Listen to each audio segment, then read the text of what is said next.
and welcome to What the Vow. Yes. Today, this time around, we are joined with two amazing couples that we cannot wait for you guys to meet. Yes. So please, let's start by introducing first and foremost. Evangelia. Yes. And Elijah. Yes.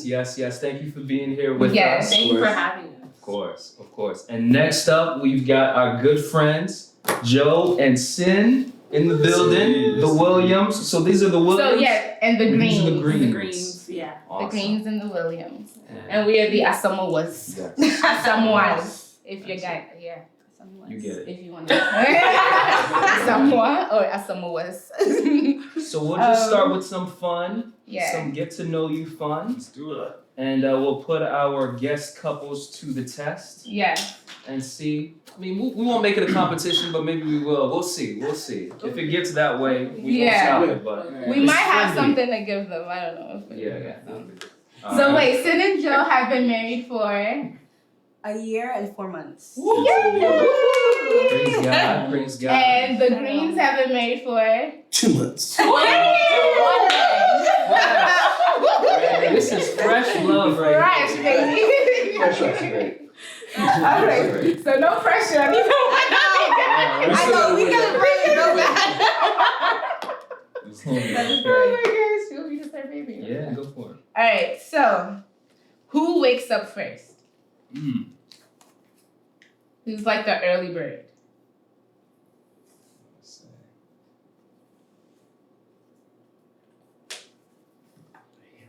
Okay, ready? 3, 2, 1. Okay. Oh wow, both ladies. That's all right.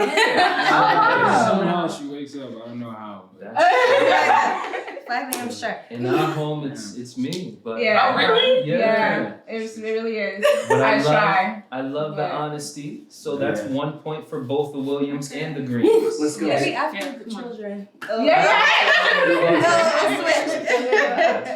That's real. Well, to be fair, you go to sleep earlier.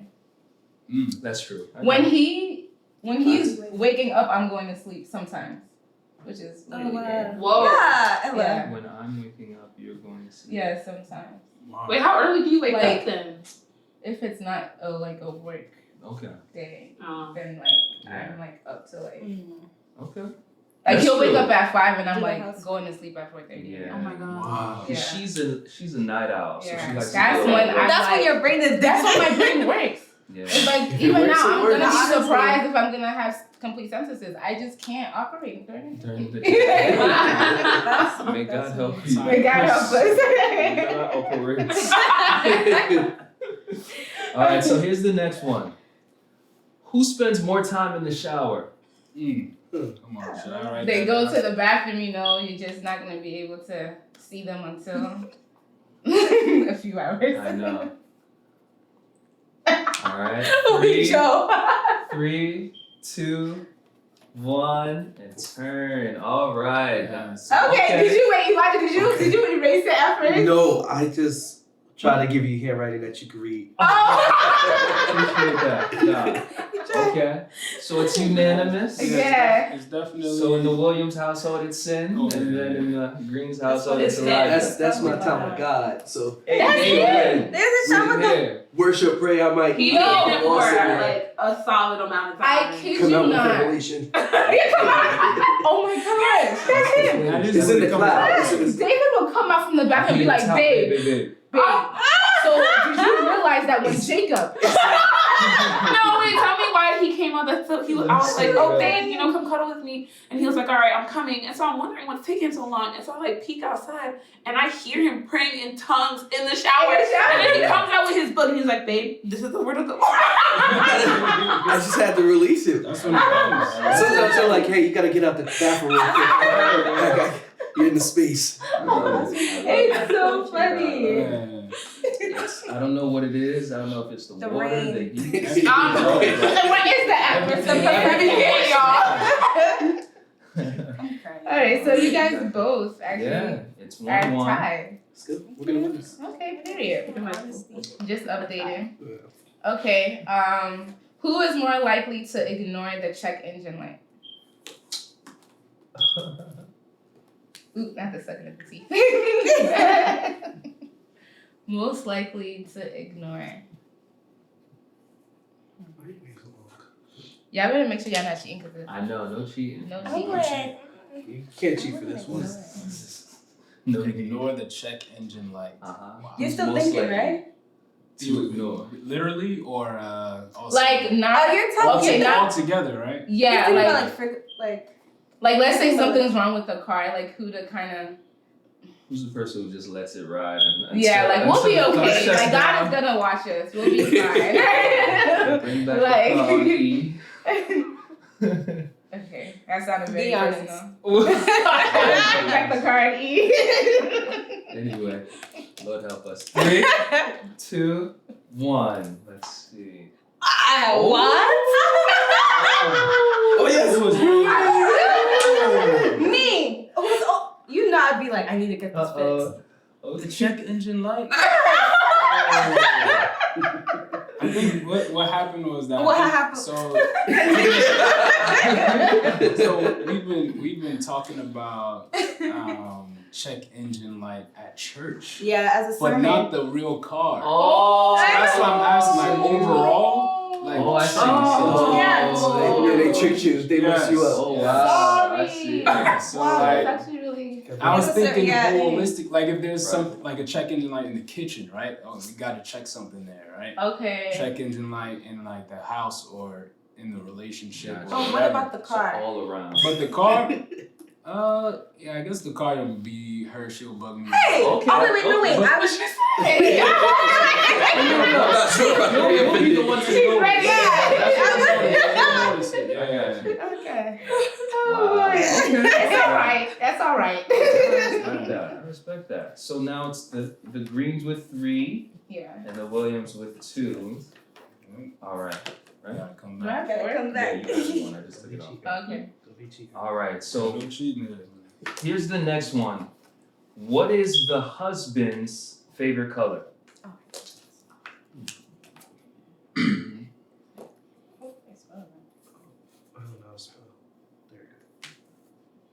Or colors, if it fits.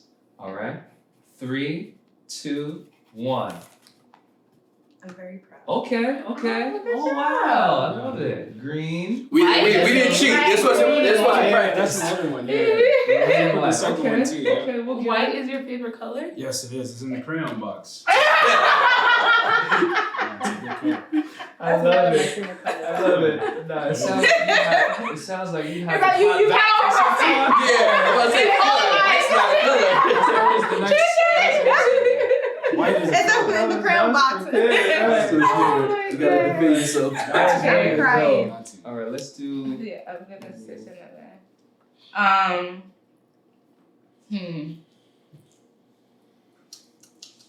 Who's more stubborn? Or who's the stubborn one? Uh-oh. Lord protect. Household Protect protect. us. Jesus' name. All right. 3, 2, 1. Good. Not Okay. Good. Honesty from us. Oh, they both said me. Wait, they both said me. Maybe I should have. Maybe I should have put me. Yeah, it's me. We both feel that way, buddy. That's really funny. I do not. Wow. I was the.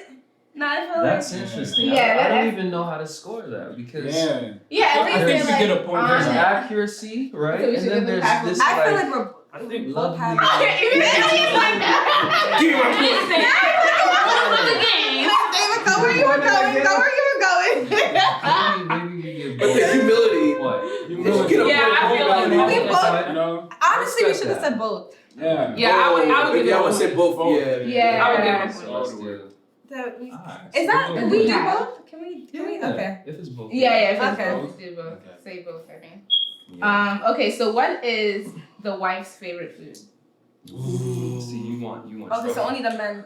Yeah. Oh, no. Oh, so like you Okay. say His. yeah. Okay. No, you say yours. Oh, okay. What's your Okay. favorite- We'll Is see. your food? Cause you gotta write the same So thing. Sin, you write your favorite food. Joe writes Sin's favorite food. Right. Elijah writes your Okay. favorite food. Yeah. Don't just write what you think I'm gonna put. Like, No, I'm putting my favorite food. She said, I'm not giving you no help. okay. Okay.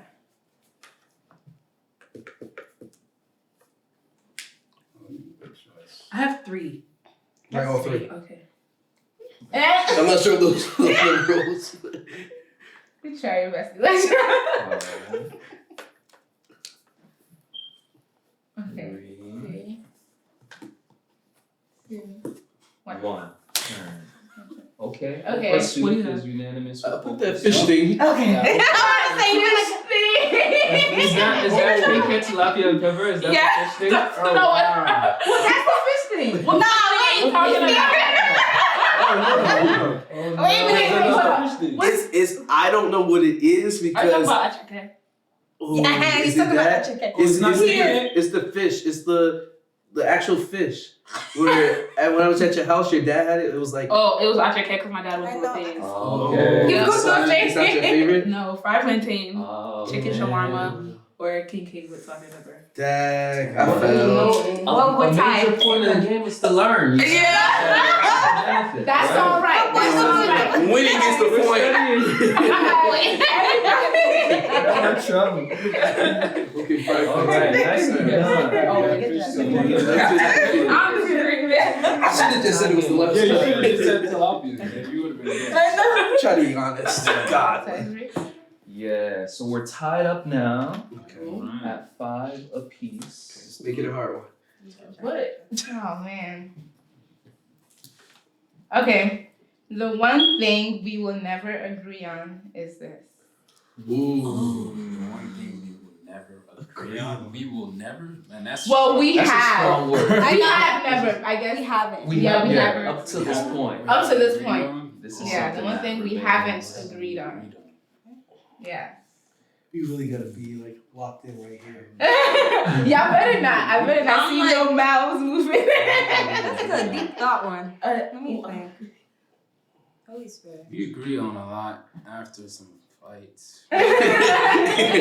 Some heated fellowship. There you go. Agree to disagree on Maybe let's something. do some.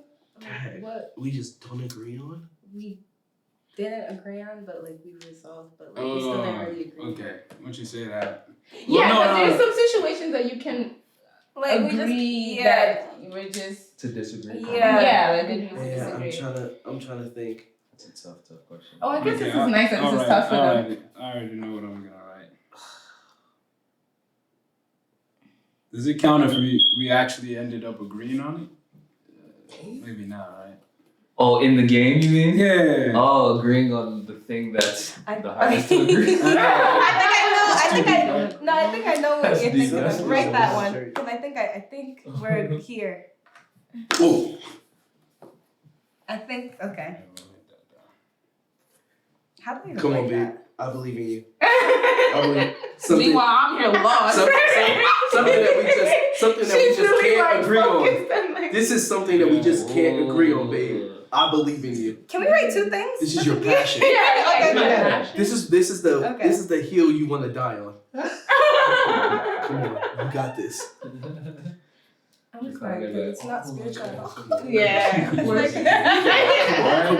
on. Baby, it's Okay. looking very slow. I'm No, so I sorry. believe in you.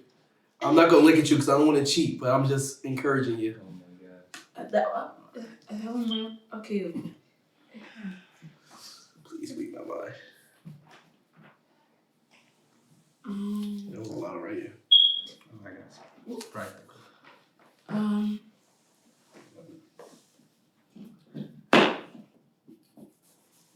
Yeah. I'm sorry that I missed. I'm just really sorry now. I believe in you. Okay. I still have hope. Oh my gosh. Something that we will never agree on. That we haven't agreed on yet. Or we haven't agreed on yet. We talk about it all the time.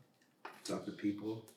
Baby, I can't give no hints. I'm No, sorry. no, let's say it. I'm really trying. really don't know.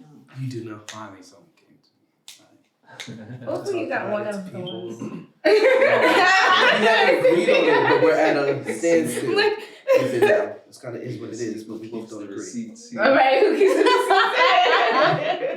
the Baby. Oh boy. When you see it, if you didn't get it right, you're gonna get it. okay. Like it's gonna be like, oh duh, I just got a light bulb. Okay. Alright. Oh my gosh, I'm writing a lot. Okay, let me just keep. All right, so we'll give it Hold on. 3 more seconds. Okay. We talk to people? You're gonna be like, you weirdos. Okay, 3. Oh, sorry, go ahead. 3, 2, 1, turn. Let's see. No. So start here. Oh! See, Oh my I told you. Are you serious? All the What's doors this? locked top and Putting bottom. the. Did we all get it Oh, I wrong? was gonna write that. I told you. So we agreed on that. Yes. Now. Yeah, but it was Oh, a it minute. No, nobody. And wait, what did you mention? I put She's a church church every every Sunday Sunday. working on time and stuff. Never on He time. doesn't like, yeah, that's his big Dang. one. This You was the are one. right. This was the He's one. trying to Yeah. keeping both doors locked no matter what. Oh yeah, that's you. She Yeah, you're wants right. me to keep it open if she's on the way. And I was Yeah, Oh. I get that. Okay. Yeah, I'm like, what if You're I was like, what's the chasing me? point? Nah, I got But to fight to do the top. even when we going out, she's like only locking the David bottom. does I'm like, that. oh, lock No, if both. someone is coming back home like right away, Yeah. only lock one.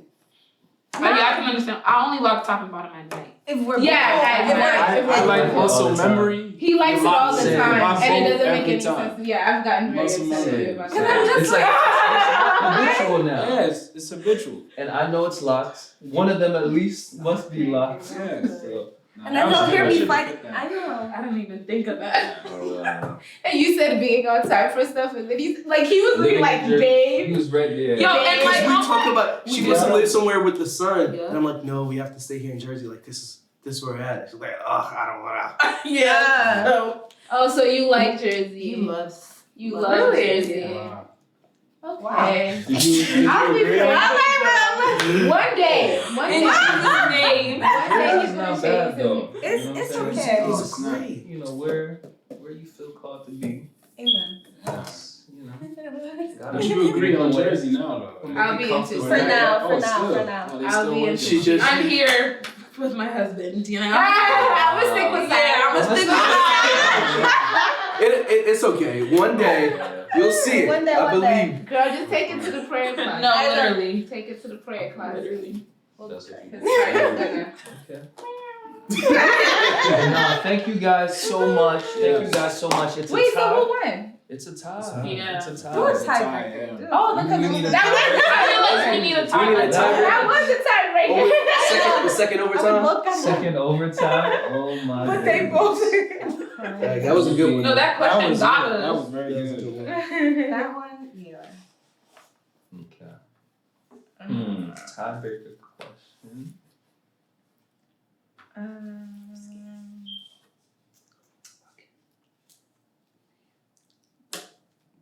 Dang, I don't know if they can see it. Song. Oh. Yeah. Okay. All right. Yeah, one more. Okay. What is it? Oh. Simple. Or the whole scenario. Yeah. Okay. Here's the situation. So. We have to choose a spouse. Okay, so husband. Okay. It's a hard one. So your husband. It's actually really not that bad. Your husband takes your hand and pulls you to the dance floor. They say that the DJ is playing his song. Oh boy. His song. What song is it? Ooh. Wait, how are you writing that fast? I don't even know how to write. So your husband, you have to your Choose favorite your song, favorite song. and then your Favorite wives song? have to guess what song is Does the it have to favorite be a song specific that song? you pulled your wife to the dance floor Or like, like oh a babe. genre? You Yeah. want to do a genre? It could be. Oh, genre? Yeah, That's It's fine because That's- a song. There's a lot of songs out there. There are a lot of Yeah. songs. And it does evolve. You know what I'm saying? Yeah, There are but you know, seasons. over time, I feel like Genre? There's like 2 songs that I know that you'll I know. I think I know for. what you would say. Really? I don't even know what songs they are. If they're playing I will Wobble, pull you. Oh, of course. if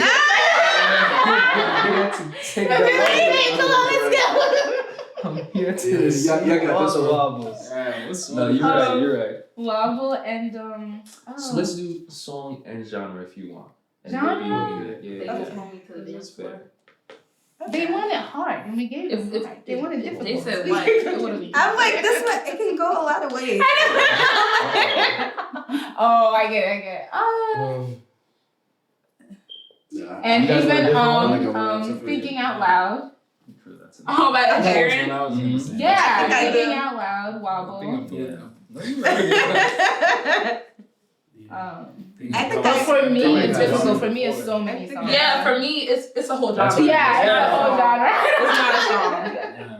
It's like old school Afrobeat. Yes. I think I got it. Straight to this one. Hey, listen. Oh, you guys wrote down? Yeah. Oh, Yeah, I'm down here. Yeah. Wait, Joe's like, Let's wait, for hold Joe. on. Let's wait for Joe. Let's Let's see what happens Who's here. the way we Let's can see. help though? It's a funny song. It's nice. It's a good song. It's Everyone done? okay. I got it. 3, 2, 1, turn. House music. He spelled it wrong. Oh, yeah. Said now I'm gonna. Yeah. Look at them stressing. And then- That's impressive. Thanks. That is The impressive. tiebreaker. Dang, I don't think, yeah. Yeah, this is a You know funny what? tiebreaker. Like I that. think what you guys Okay. have done is you guys have sealed the unanimous victory. That's twice. Twice best, I think they Two get winners, it. two Yeah, I know winners. each other. This is a win for the whole team. We go together real bad. Does that mean the marriage is real? We made it. We're valid. We're valid, right? We got the blue check. For real. Oh my goodness. All right, so now we're gonna transition. We can collect these. Actually, you can just pass Okay. them over here so Right. you can clear them out your way. Thank you. Awesome. Yeah. I just put them back. Okay. Go, like, Sounds good. Thank you guys for that. We're gonna transition now, I think, to what the heart of what the vow is all about, and just go through some questions and just have a conversation with one another about first what the vows mean. You know, like what is the weight that God calls us to hold and carry when we stand before each other and make this covenant at the altar. And then we'll transition to some other things that I think from the time, however long you've been married and we've been married, I think we've experienced even a little bit that can be a blessing. And so I think one to each other, even as we're sharing, but to anyone else who's able to tune in. So that's kind of what we want to do with this. And we'll transition now to the first question. Yeah. So the first question is about how people, I don't know if you guys have seen this trend where people don't like to say for better or worse. They just like to say like for better or better. And For richer. yeah, for richer, for rich, but they Oh, wow. don't like to say the worst part or they don't like to say the poor part. And I know that for us, like we've discussed just how much the for worse parts of our marriage have actually helped us realize that like I really love you. Yeah. Because like you really showed me that like you're really like for us, Right. you know, like us as a marriage. And it just like it's so strange. Like I think I get it. I know some people say like, you know, if you say for worse, then you're like prophesying worse, or you're called you're like, you know, making it a thing. Right. But I think in real life, like when you're single, you have ups and you have downs. Right. You know? And so like I kinda wanna get you guys' opinion Yeah, on like what's your thought on that? yeah, like on the for better and worse or for better or for worse. Like when you guys were saying that, like have you guys ever just sat back and like thought about, you know, all the possibilities Yeah, what and worse could be. what worse Right. could be, You know. how worse is worse. What's your like worst that you're like, it's not a worse, this is a or like, you know what I'm saying? Like, yeah. Whoever wants to go first. Yeah. Just general thoughts. So I would say we kind of got jumped into this marriage thing. I mean, like, like they called all their cousins and like stomped us out. So we got married on December 3rd. Yeah. On December 16th, I lost my job. Yeah. Like we were working. I was a program manager for after school program. We had a contract with a school district for 20 years. Wow. And out of nowhere, they just kind of like ghosted us. So it was kind of off-putting to everybody. The whole company, it was it was a small nonprofit, but a couple people lost their jobs. But it was like, we have no program, so we can't really. Yeah. And so that was crazy. And then last month, Capital One, she worked for Capital One, and Capital One laid off hundreds of people. Yep. Yeah. My whole job family. Like people who were there for 20 years, like everyone just cut. Yeah. And so just that alone, and then like earlier this week, my heater hose blew like out of nowhere. It's like, so we've gotten like jumped into this marriage thing, and that's only talking about just like financial stuff, but not even talking about other stuff with just Like the adjusting and all that. Yeah. So I think for better or for worse is a necessary statement because without that, I think sometimes we forget that it doesn't always just get better. Yeah. Like there are worse moments, and I know that going through those moments actually helped me realize like, oh, like I'm glad I picked this person. Yeah. Like I'm glad I'm with her because I'm not sure how everyone would react in these situations. And so how we were able to weather the storm was actually for me a bigger indication of, or just made me proud or showed me more the worth of my wife in our relationship because it didn't take us out.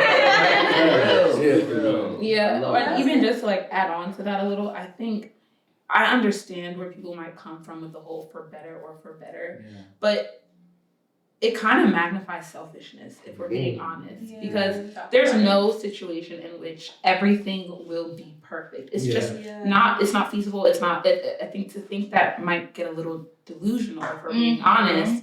And for somebody who may wrestle with selfishness, i.e. me, like to think for better or for worse, you're kind of forced into selflessness. And so it's like, no, I'm not gonna do the whole for better or for better thing. Like in these worst moments, I may tend to go towards the side of how can I protect myself? How can I make sure I'm good? How can I make sure everything's better for me? But it's like, no, when we got married, it was for better or for worse for both of us. And so if it's in the worst section, if we're in the worst side, right? It's like, how can I be selfless and how can I serve him and how can he serve me? It's like, how can we serve each other here? Because when you think of for better, it's really just self-preservation. How can I make sure I'm good all the time? That's good. That's good. I think we're all in agreement here. There's no way, like, I know the words are powerful, but there's no way to prophesy a perfect life. Right? And having that expectation. That's good. In fact, you're going to inflict more worse if you say for better.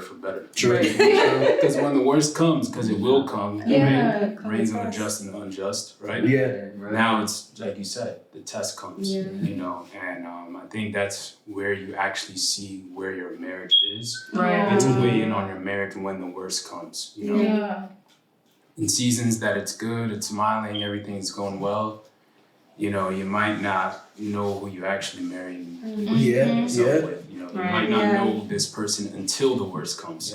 So before I even married Cynthia, I had to see the worst, and say, you know what?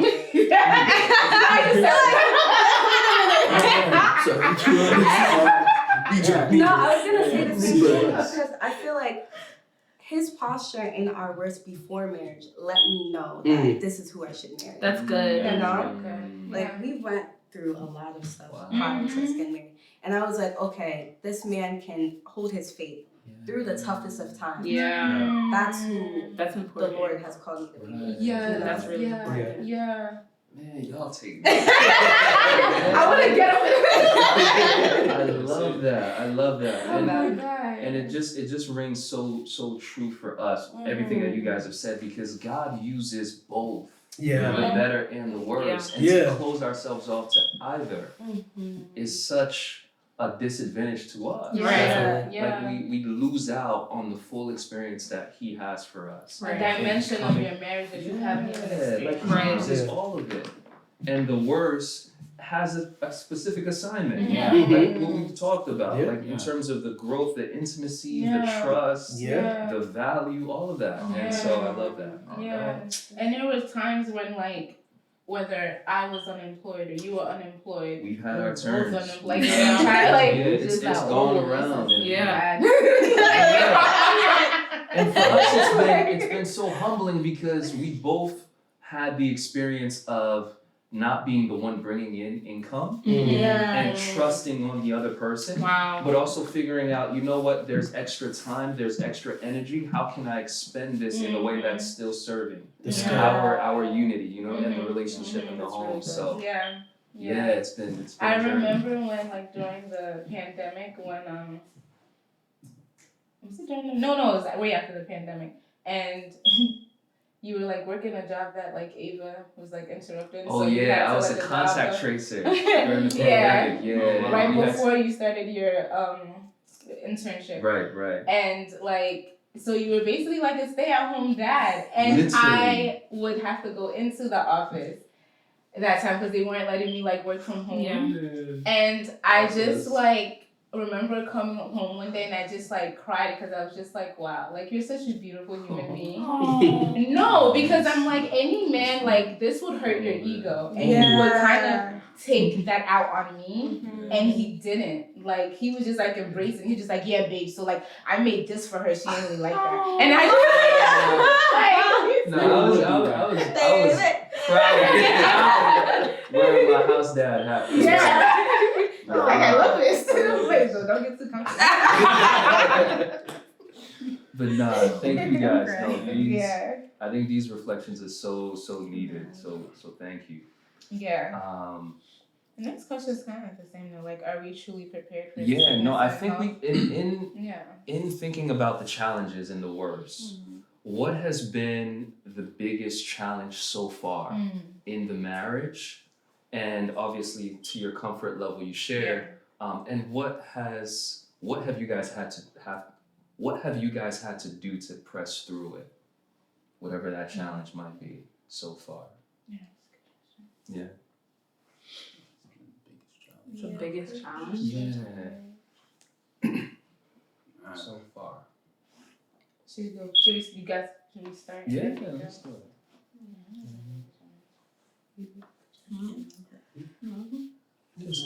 Okay.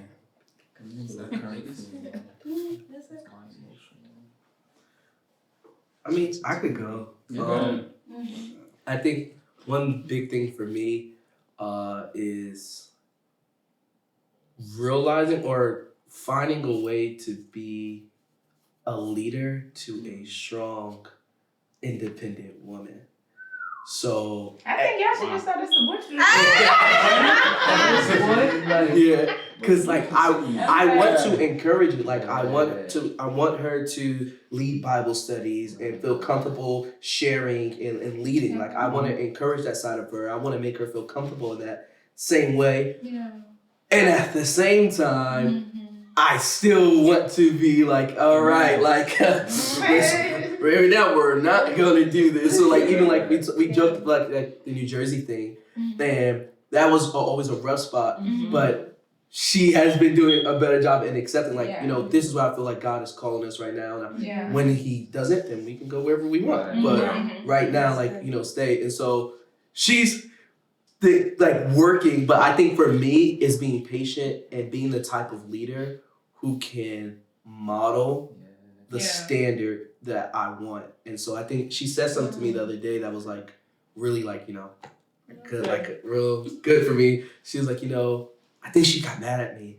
And then she came back and apologized. She's like, I'm still mad at you, but I'm gonna apologize because like you always like are quick to apologize and like it makes me want to be a better person. And I was just like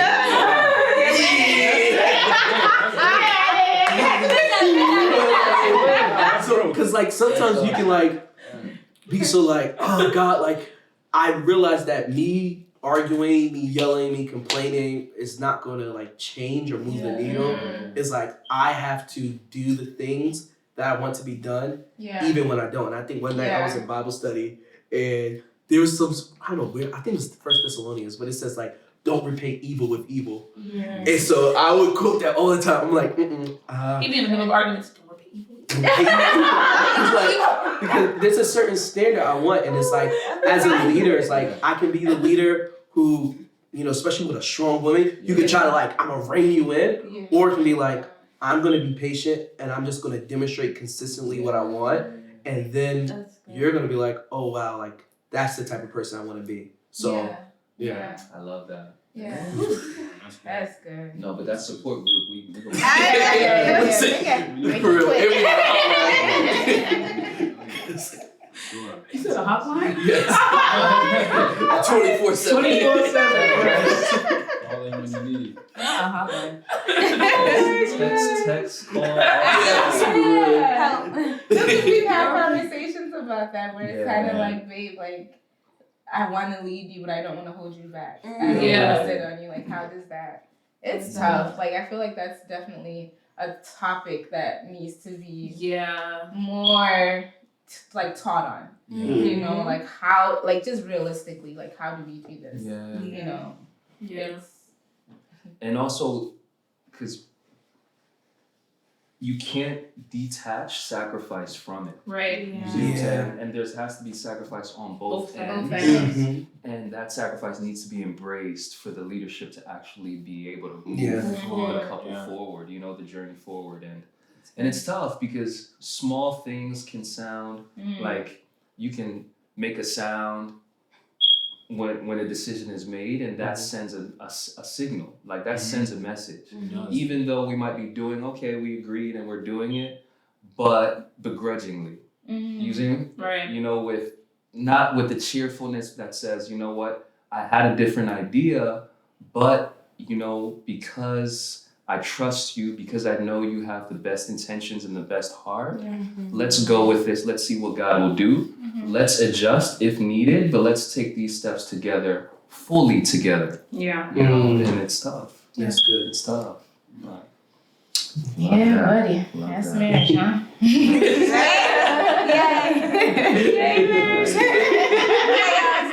We're still learning. Every day. Every day.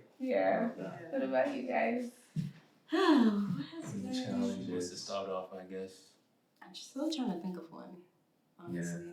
Well, I'll say one. I think for one of us, for our marriage, I came in with a lot of baggage, right? And this was definitely spoken about before we got married. But you know, once you're married, it's like, oh yeah, you do have baggage. Right. Just like you know, with family dynamics, the way things happened. You know, unfortunately, I lost my mom. You know, in the midst of us preparing to get married, and you know, we had to go through a grieving process. You know, I say we because I feel like she was there the whole way through, and you know, it was like, oh man, but we do want to step into this blessing that God already prepared for us. You know, but I was also finishing up school. I have a whole lot of loans I brought into the marriage, a whole lot of just different emotions that I tried to bottle up and become the man and say, oh, I can step in and do this. So once we got into marriage, I think I was just facilitating things in a way that was, you know, focused on, you know, getting things done instead of unpacking and getting it done together. So like different things with like my siblings and stuff, how that dynamic works. Wanting to be the, you know, the head of that, and also my marriage causes a little bit of clashing, right? So just being able to unpack, be myself, you know, and just allow us to like unpack together and not try to just hold it all in myself and live life that way. That's been something. Yeah, because I think, especially with our marriage, with all that has gone on, you've had to be such a leader at all times. And I'm always like, I'm here. I can help you. But and I think that's the challenge. You allowing yourself to like, okay, help me here. And I think for me, it's always been like, well, not always, because I feel like we've gotten way better now. But it's always like, let me help you. Let me do this. Let me do that. And then he's like, yeah, you can do that. You know? So, yeah. But we've definitely grown. Wow. Thank you, Jesus. Let me help you. I know. It is. I love it. I love the openness to allowing the journey progress and grow and continuing to learn each step of the way. And what you guys have shared is so essential in terms of leading, but also receiving help, recognizing one another's strengths, right? Which can only happen if there is openness to say, hey, let's do this thing together. Let's put our heads together. Let's figure this thing out. So, love it. Okay. All right, so guys, we're going to take a quick break and we'll be back shortly.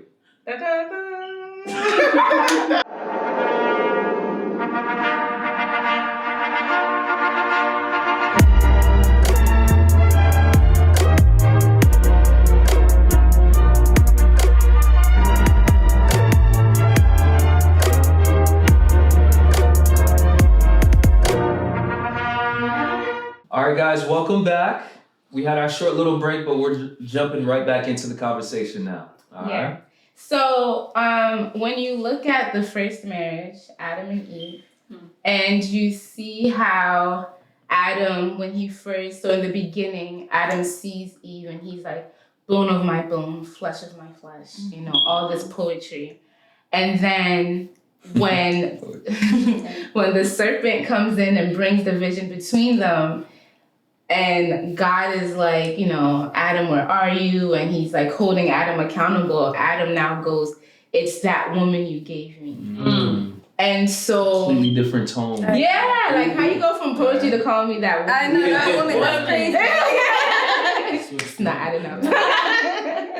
But it's like it's real. Like when it comes to like what happens in marriage or even in like relationships. I remember even like while we were recording, like sometimes getting too familiar with each other and like and then when you get into marriage and realizing how the devil is so intentional about trying to find different ways to bring division and to bring like just tension out of like the silliest thing. And so like how have you guys gone about like just making sure to still see the value in each other? I guess I'll start with you, babe. Yeah, no, that's a big one. And that intentionality piece is not easy, and it hasn't been, especially as familiarity grows, because it's like I come to know that you know I love you, so I can almost, without knowing it, convince myself I don't have to express it as much, because you know, once upon a time I wasn't sure, right, during courtship and things like that, or maybe even earlier in the marriage, but the longer we go into it, it's like, I know you know. I get the point. Right? I get the point, but I still want the challenge is not allowing that to make me comfortable. And for me, it started with prayer. Like I've had to ask God. I've had to dedicate just time, sacred time, to just pray for you.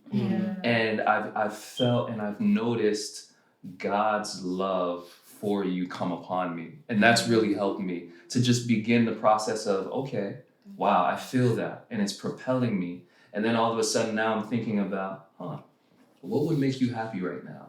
You know, like what would surprise you as I'm coming home from work today?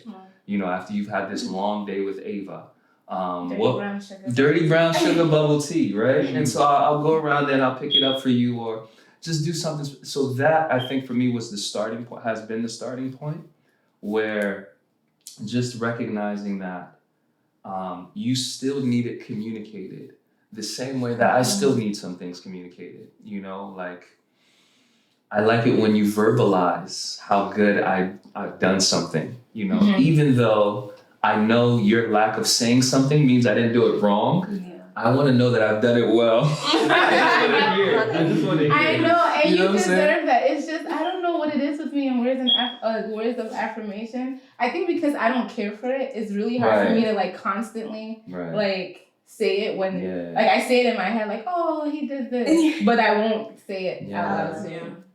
Working on it. No, it's required practice, and I think for me the starting point has been God. Like, it's not natural for me to continue at the same frequency, at the same intensity as I was when I had the goal of capturing you. Mm-hmm. But how can I rewire myself to think, even though we have each other, I'm still needing to capture you. I'm still needing to pursue you. And he's like, without him, I don't know how I would do it. Like I could kind of muster up the actions for some time, but to get to the consistency that's required, it's had to just come from me sitting under him and saying, the same way you pursue me, I want to pursue her. Mm-hmm. You know, and that's been helpful. That's good. Yeah. That's good. That's good.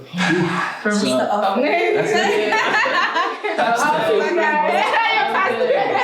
that is wild. But for you guys, how has it been just continuing to see your partner as, you know, valuable and as a treasure? Yeah. Communicating that. So recently, that's actually been like a thing that I've been thinking on. It's just gonna come as a surprise to you. Ready.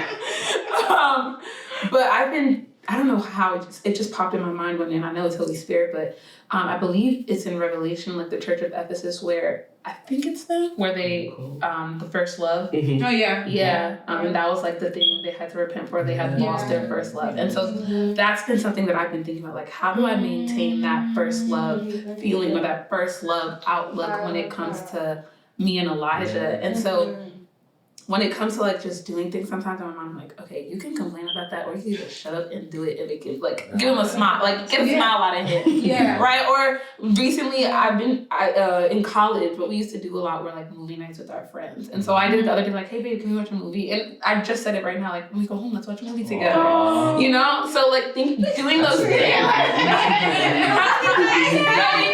I love movie nights and like doing those things that we used to do like in the beginning when things were fresh, or like just having that heart posture towards things, because it's real easy, like you said, the familiarity.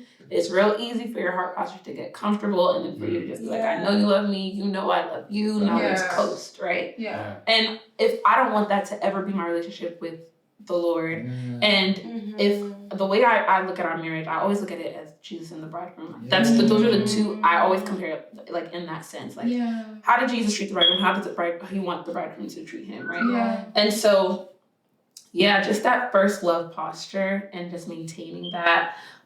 That's how I've been seeing the value in him and like making sure that I express it. Yeah. I love that.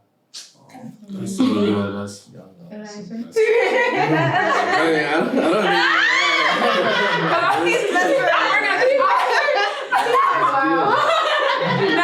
let it sink in. I'm a thinker, right? Like I think and I process for a while before I ever say anything. And he wants me to like verbalize things, which I'm working on. But I'll think on something for like a month or two before I'm like, hey babe, I've been thinking, you know? So surprise. I love it.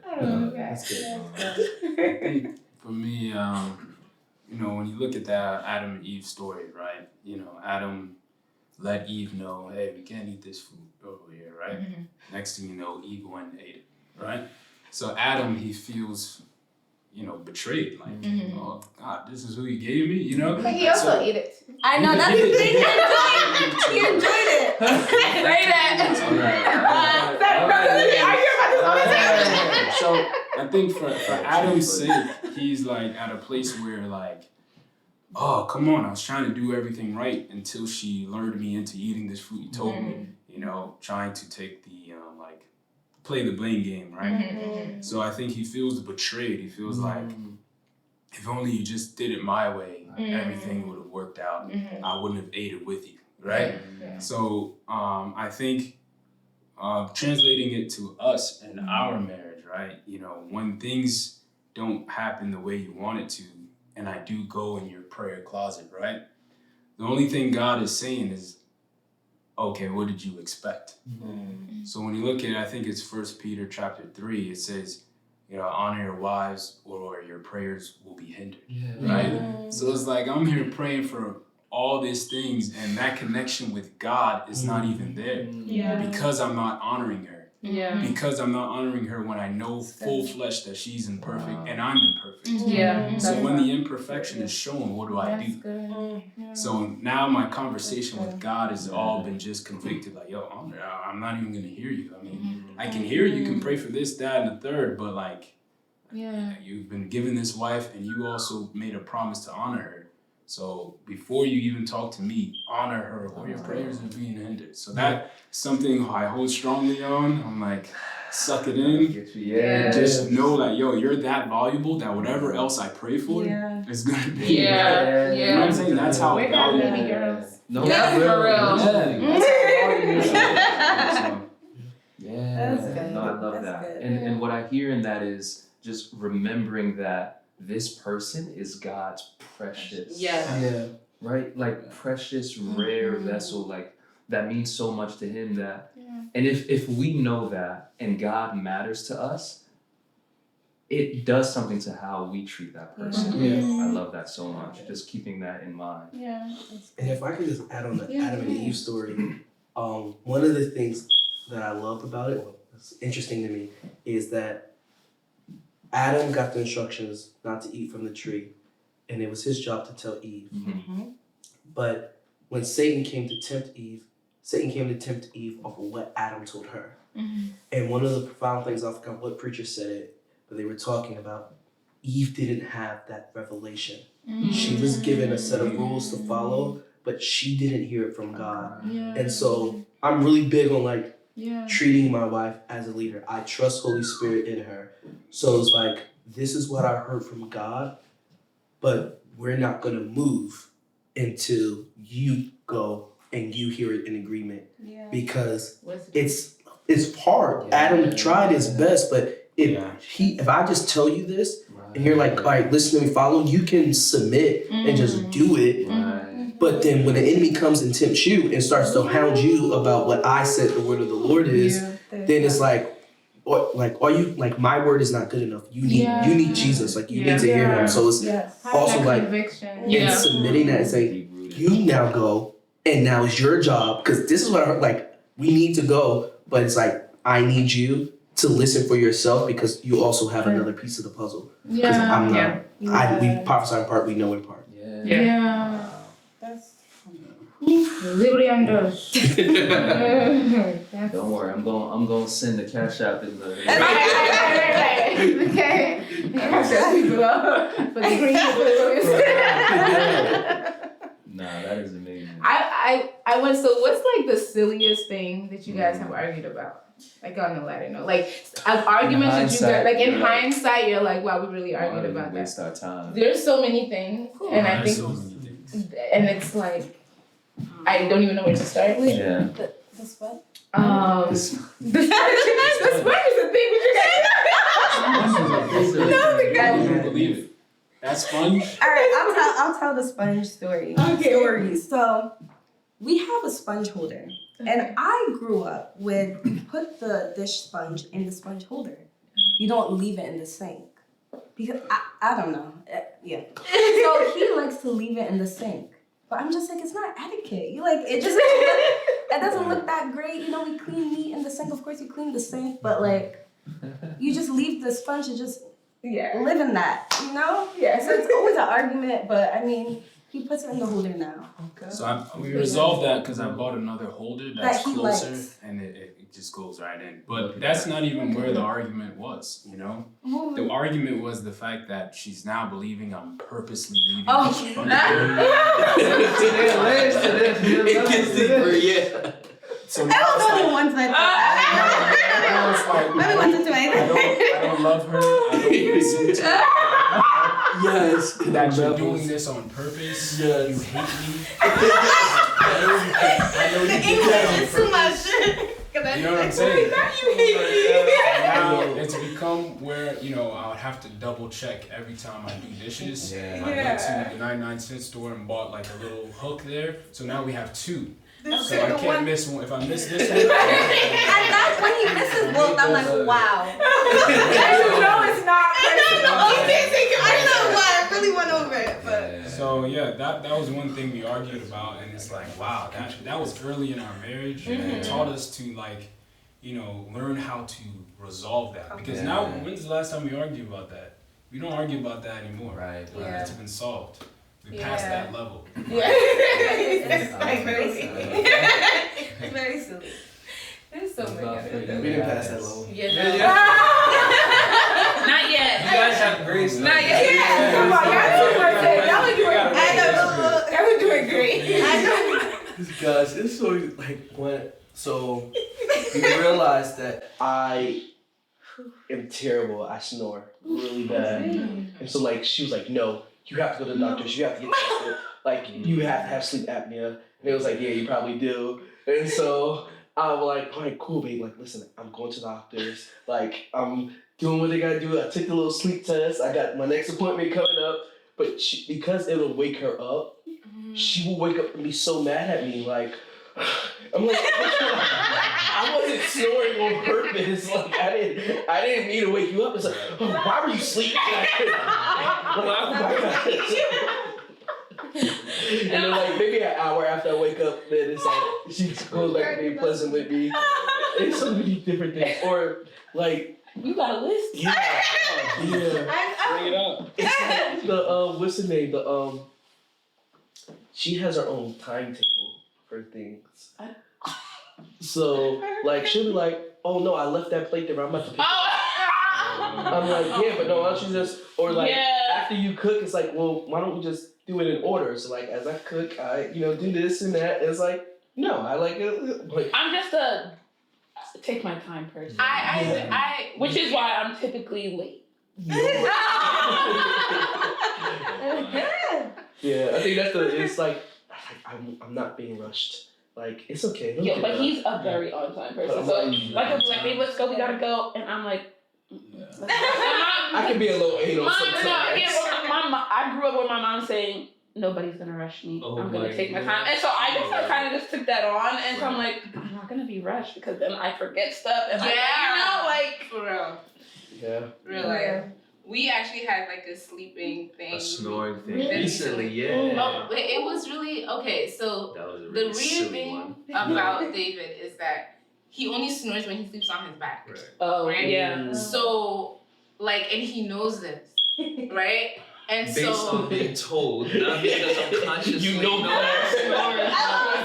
when you're sleeping, she realized.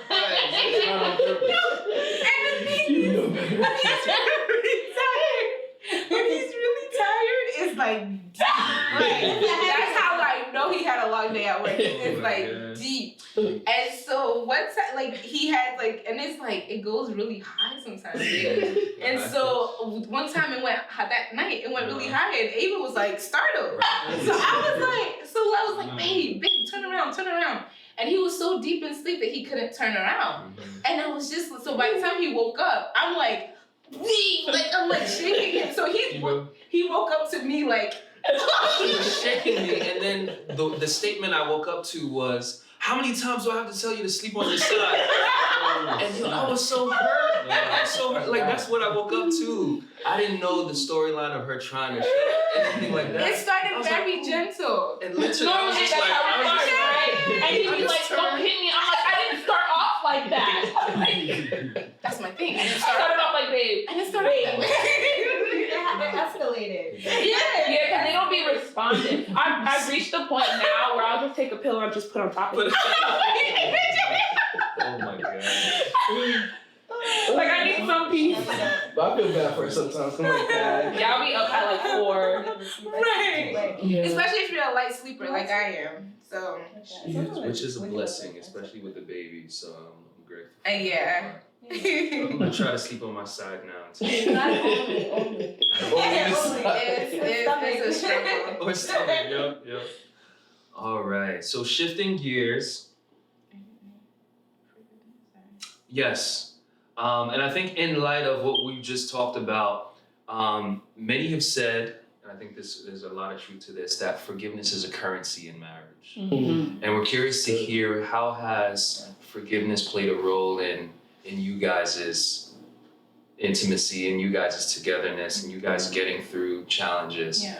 Where has forgiveness come up, and how important do you feel it is in a relationship? Oh, I think it's very, It's very, huge. very important. Mm-hmm. Forgiveness is very, very important. True forgiveness, because there's forgiveness just to say it, and forgiveness where it's like, yo, I forgave you about it. I'm not keeping record of that wrong you did. That's a good So- distinction. Yeah. Yeah. Just being truthful here. My wife, she's a very good record holder. She can keep the record list there. We'll be talking about a whole different argument. And like something else comes up. Now the argument's about me. Now I'm saying sorry. I love it. So and I love her for that, because it's like, wow, you have a very good memory. But I think it's not to say that it's a bad thing, because now when she actually forgives me for things, it's like I'm like, oh snap, she's not mad about this.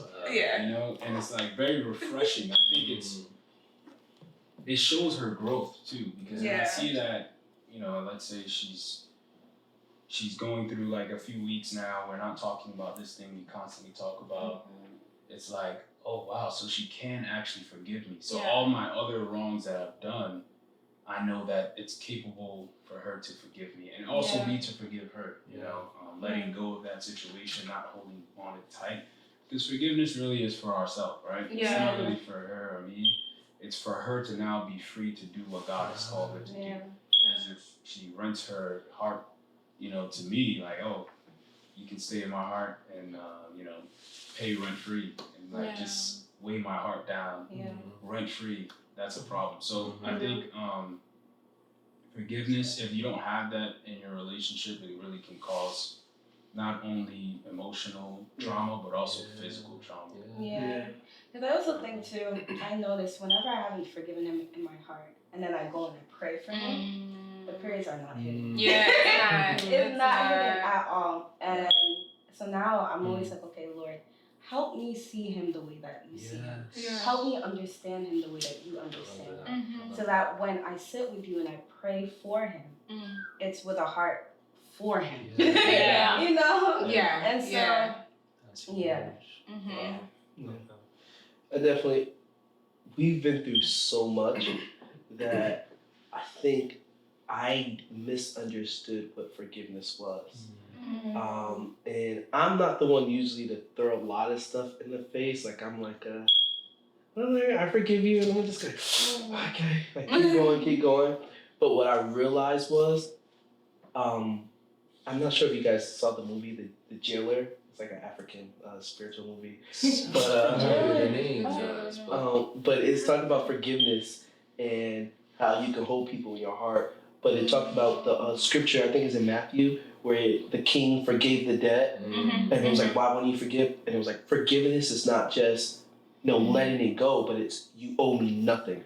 And I didn't realize at first that I was saying I forgive you, but then I was like, but you owe, like, you should be good to me now. Like, how are you being mean to me when I forgave you? Like, I'm owed, like, some good favor, or you should be like, you should be at least grateful that I apologize. But it's like, you honestly, like, I'm forgiving you and you owe me nothing in return. And I think that for me was one of the biggest changes for the way I approach forgiveness. Is like, you don't owe me anything. Even if you keep doing the same thing, I forgave you because that's what I'm supposed to do.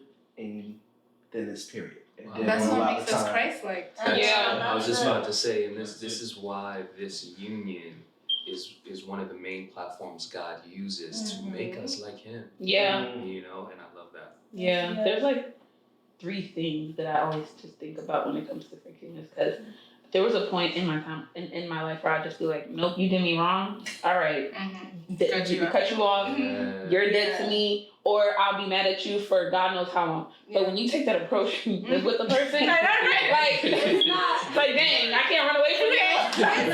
Like you can't do nothing about the fact that we live together. And so it's like, all right, I gotta forgive you because this is getting contentious in the house. It's getting frustrating.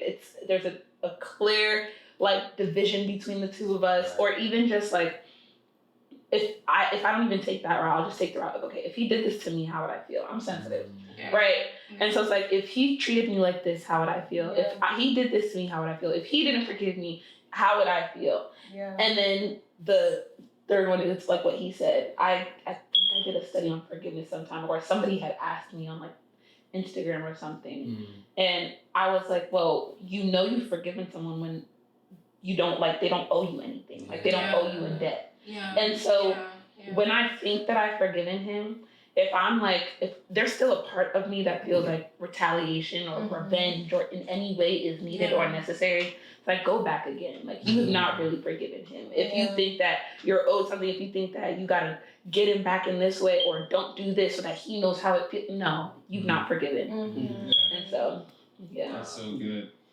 One thing I would say briefly, we argued before, not before, but often. But when we argue, I remember one time I said, I just bursted out and said, I forgive you. She was so confused. But it did a lot for me because she was expecting an I'm sorry and this and that, but like we both were heated. And I just chose to say, I forgive you. I forgive you.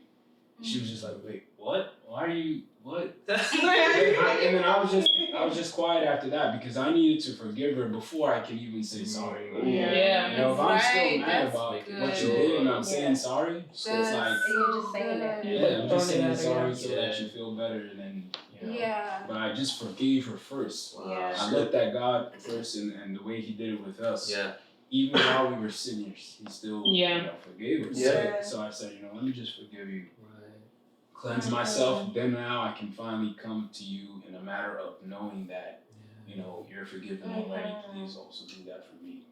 And that's exactly how God looks at us through Jesus. And it's like constantly remind ourselves that we need to be in that posture. Just to love people. That's good. Oh my goodness. That's so good. No. Next time you say I'm sorry, I'm gonna ask you. Have you forgiven me? That's good. It's real though. That's good. Because it'll come out in any other way. My body language. It'll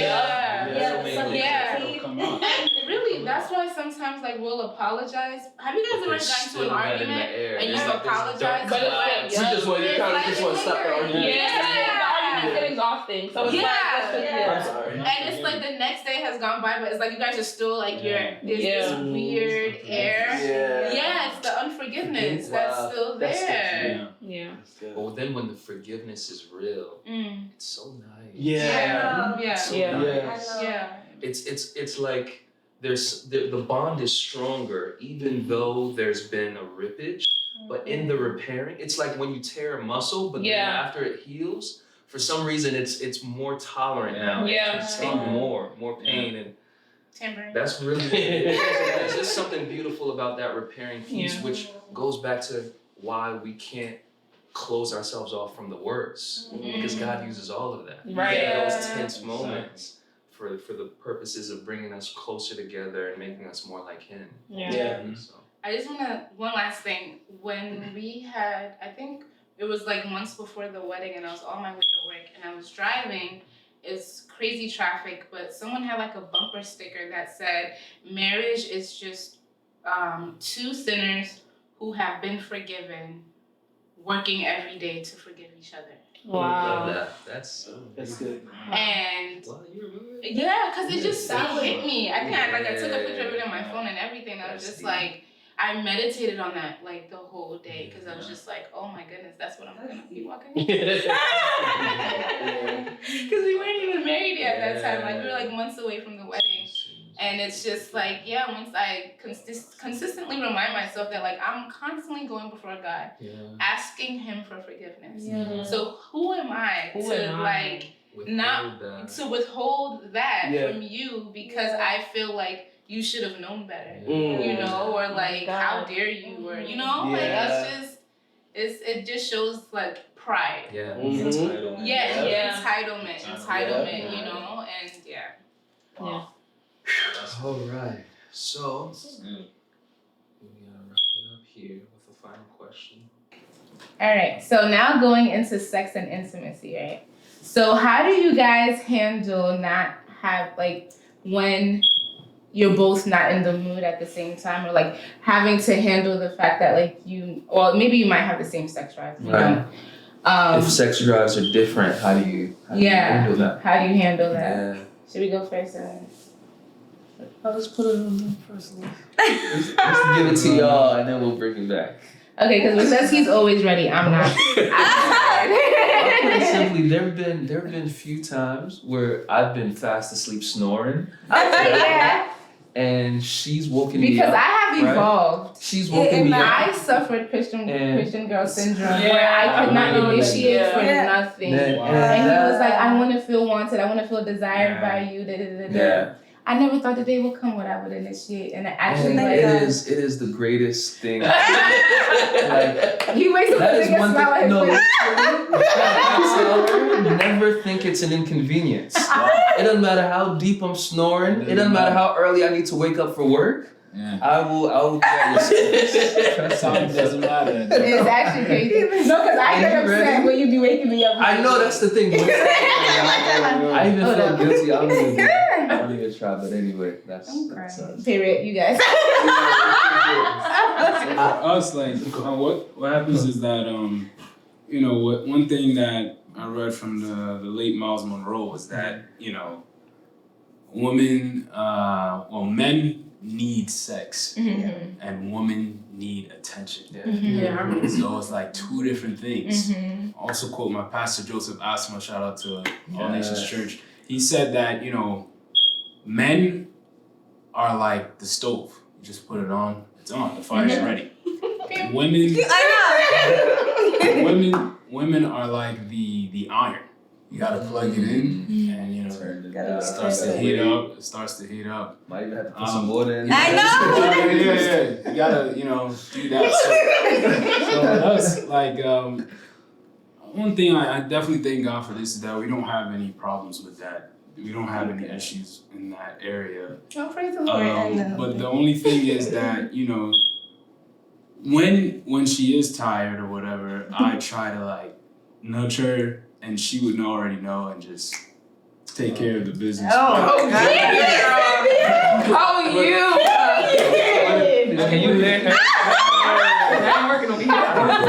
I don't think I ever got like a denial or like it may not be my first preference, but like I've never gotten like a denial like no, I'm going to sleep, like a hard no. I know some women would say like no, I'm tired, or like I'm still mad at you, all that stuff. So I've tried my best to make sure I give her that affection and not just expect to just be a transaction for me, and then I go to sleep. I tried to like, okay, let me let you know like words. She loves words. Yeah.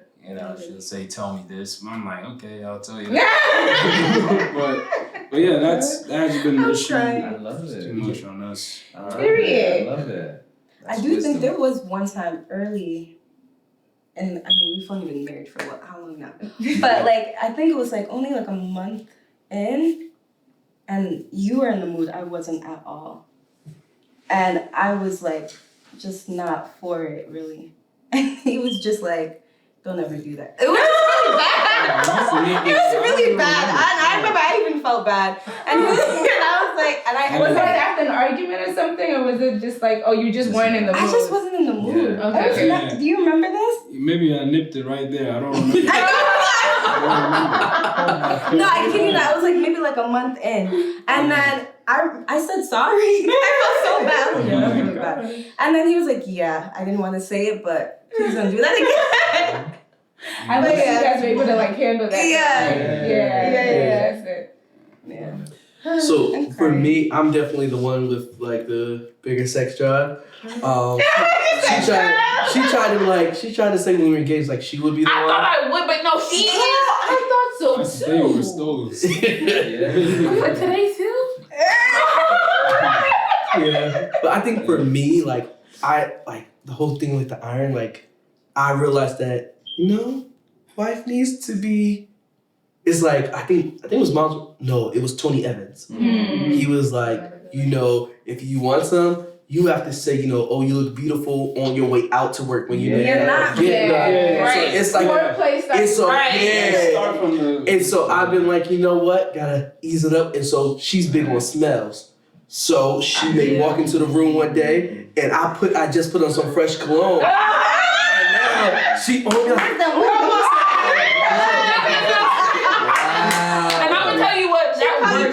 one scent. I bought him like 4 packs of it. It's my favorite scent in the entire world. And he's smart. Because when he probably my nose will be all in his mouth. Like, it smells so good.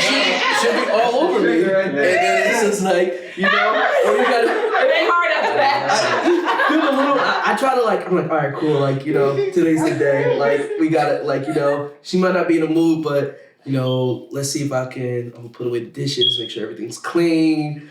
Okay, everything's lined up, and then it's like, right? If I really know she really not in the mood, I'm like, throwing this cologne. And it's like, put the cherry on top of it.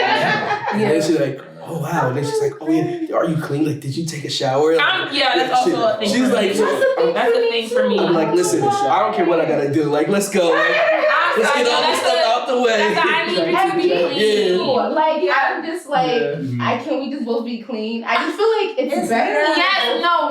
Thank you. And I thought I was get dirty. I don't see what the difference is. He don't care, but I'm just like, babe, I care. Let me go take a shower. I care.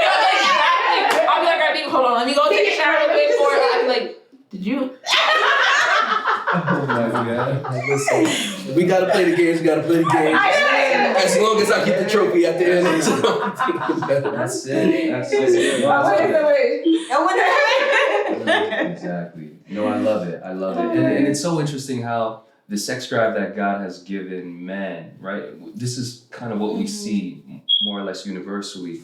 It nicely mimics his constant pursuit and his always being ready to love. You see what I'm saying? Yeah. And it's the bride that responds, the church who responds to the initiated love of the Father, of God, right? And so it's just so interesting how he's also given us sexual intimacy and created us even as sexual beings to mimic that.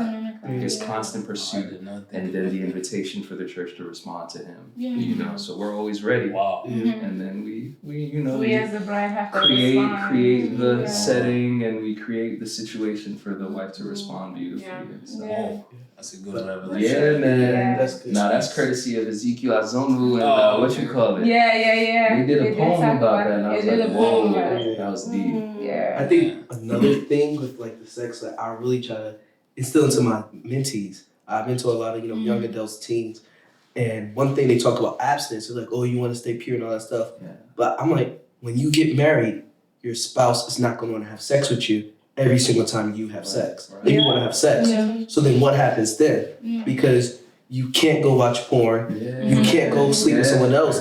But just because you have an urge and it's not being itched doesn't mean like it doesn't go away. Like you need to still have self-control. Right. And it's better to practice that now so that if she's pregnant or she's life will happen. That's when it started hitting us. And it's like, what you gonna do? Like force her to lay down? Like you're gonna have to be able to say all right, I can wait. You have to control yourself. So I try to paint that picture too, to just make it practical for people that it's abstinence doesn't end. Right. Yeah. You have to learn self-control. Right. Yeah. I love that. And I add to that loving self-control, because we can do it in a tone It's good. that sends the message that, you're indebted to me now. Yeah. Or you're not holding up your end of the bargain. What kind of atmosphere does that create? Right. You know what I'm saying? So to do so lovingly, embracing the opportunity to practice self-control in a moment where you might maybe rather get an itch, but hey, Yeah. This is the, what you call it? This is the plan for the night. We'll make it happen. I love you. You love me. We know that. It's clearly communicated. It's continuously shown. Yeah. We keep it moving. Another time will come. That's the great part about being married. Tomorrow's another day. Or maybe later in the day. That's the thing. I love it. All right, moving on. Yeah. So, some common irreconcilable differences that have led to divorce in the state of New Jersey, but actually all throughout the U.S., we found some common ones. Yeah. So we're going to list some, and what we want you to share with us is, what can you foresee the enemy using as a wedge to try to get into your marriage to separate you guys? And we're asking that because the devil hates marriage. Yeah. He hates anything that God creates. He tries to corrupt it. He tries to destroy it, to steal from it. And so we want to not only embrace the beauty of marriage, but also embrace the responsibility we have to protect it. Yeah. And so I'm just going to list off some of the irreconcilable differences: disagreements on finances and debt problems, loss of trust in the relationship, work that causes protracted long-distance separation, lack of sexual intimacy. Thank God it doesn't sound like personality conflicts, communication difficulties, failure to help in the household, differing political opinions, differing religious opinions, in-law and familial involvement, growing apart due to different life goals and interests. So which of these could you foresee the enemy trying to use, and maybe even trying to plant seeds? Yeah, and what are some practical steps that you can do to build like safeguard. a strong defense against it? I can say for me, and it might be different for you, it's the life goals thing. So even though I'm very young, I'm only 24, I've been active in leadership roles and in ministry for years now. And so it's very common for me to get a call at 10 o'clock. Somebody's like, yo, I don't know what I'm doing. Hey, can you come pick me up? I'm at this person's house that I shouldn't be at. And, or like me, like my life is always busy, on the run. Like before here, I was at a meeting. Last night I had a meeting. Like I'm doing all these things. And now, like the first 2 months, I was like, all right, I'm gonna take a step back from ministry. So just to focus on you to give that foundation. Yeah. That's biblical too. Yeah. What is it, 3 years or something like that? Yeah, that's they did that.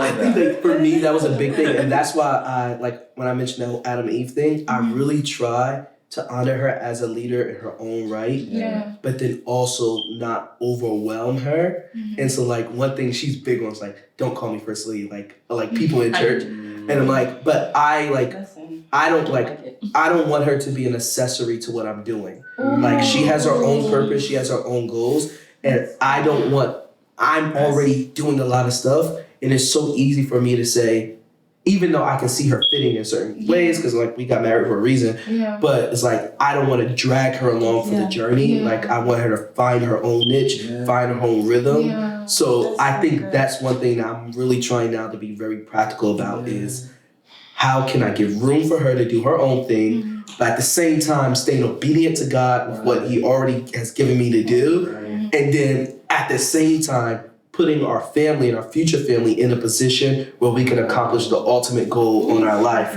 So balancing these goals and making sure that nothing overwhelms each other for me is something that I see as like, can be little contention points. And even just really quickly on that first lady point, it's not that I dislike first ladies or anything. It's just that for me, most of the time when people call me that, it's after he's preached. And so you're saying, instead of you going to tell him good job, you're calling me first lady. It's like, we don't need that. Just go tell him he did a good job. It's like, or it's like the first lady aesthetic. I want to, be like my man, hold my Bible in my hand, wear my skirt, wear my cute tee. And it's like, that's never been me. Or like, I say that recently the title first lady is just like the church's definition of a trophy wife. Like, that's not what essentially it is in most capacities, but it's like, when I'm called that, it's most of the time after he's done something. Yeah. Meanwhile, I stand as a leader, like, as he said, in my own right. There are certain things I do. I preach, I pray, whatever it is. But it's like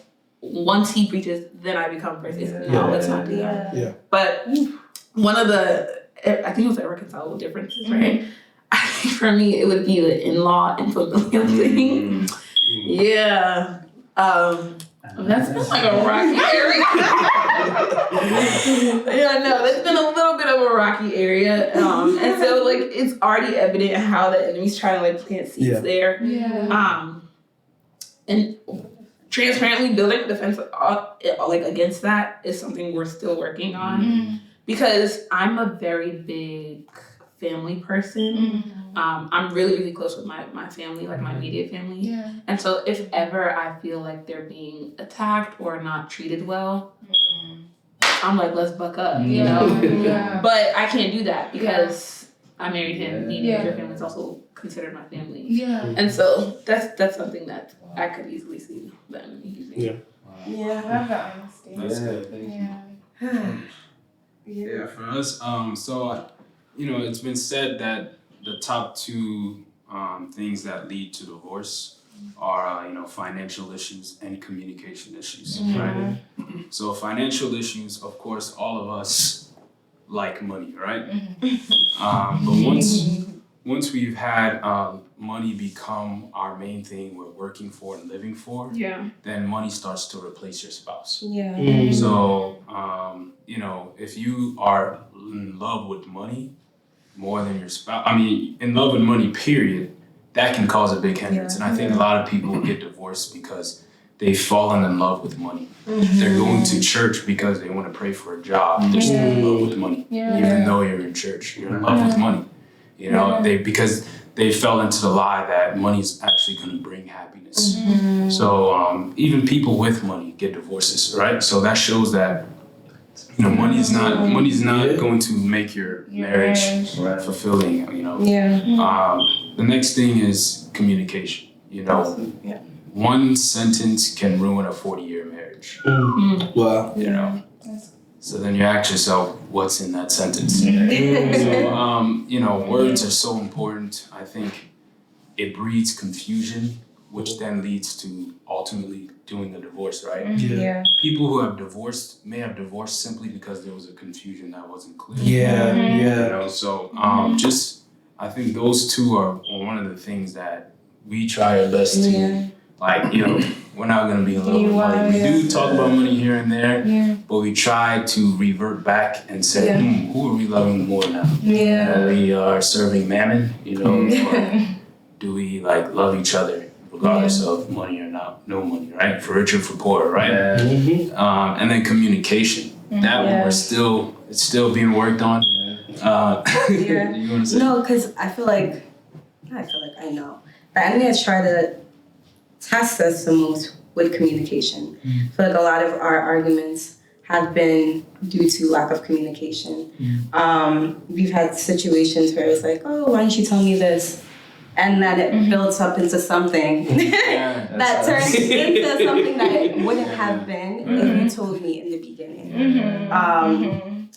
And so that one, it's huge for him and I'm always like, talk to me, we're best friends before we're husband and wife. So it's like, if I'm your best friend, talk to me. Let me know what's up. Let me know how you feel about this. And then let us walk together through it.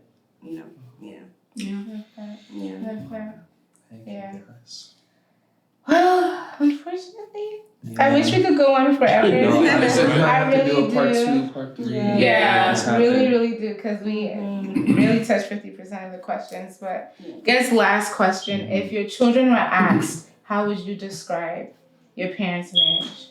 What would you want your children to say? Your future children. You guys are asking amazing questions. That was so good. Wow. That's so good. I want them to describe Cynthia and I as posters or a stage. The reason why I want them to describe us as a poster or a stage because I want them to see beyond us being just their mother and father. Obviously, they're leaders, caretakers, but above all else, seeing us submitted to God, being a stage for God to perform, right? Being a sign, showing people where true salvation and true fulfillment comes from, right?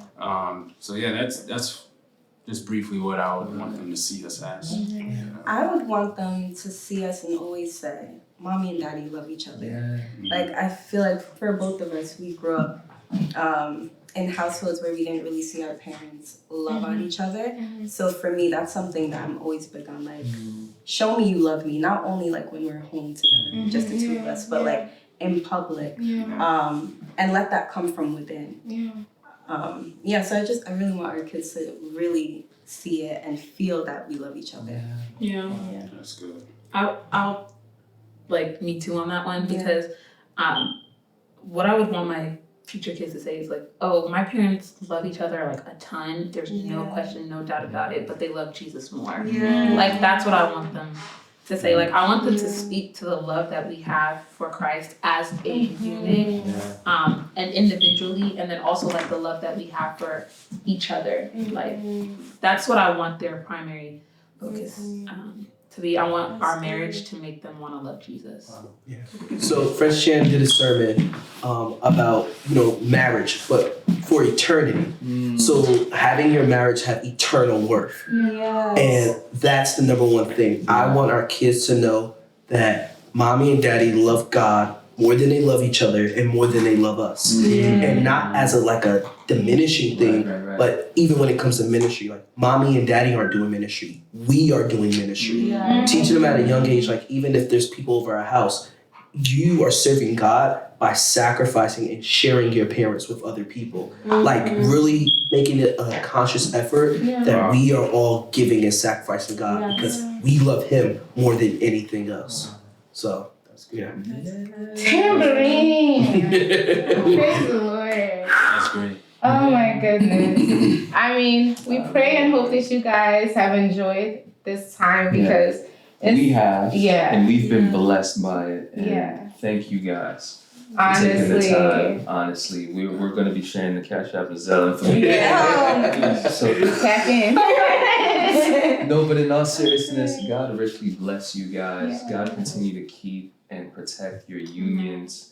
And even the things that you've identified that the enemy might try to use, may God safeguard you and protect you and give use you you as an wisdom. example. Yes, all of that. For His glory. Man, thank y'all so much for real. Wow. Make some noise for the Greens and the Williams.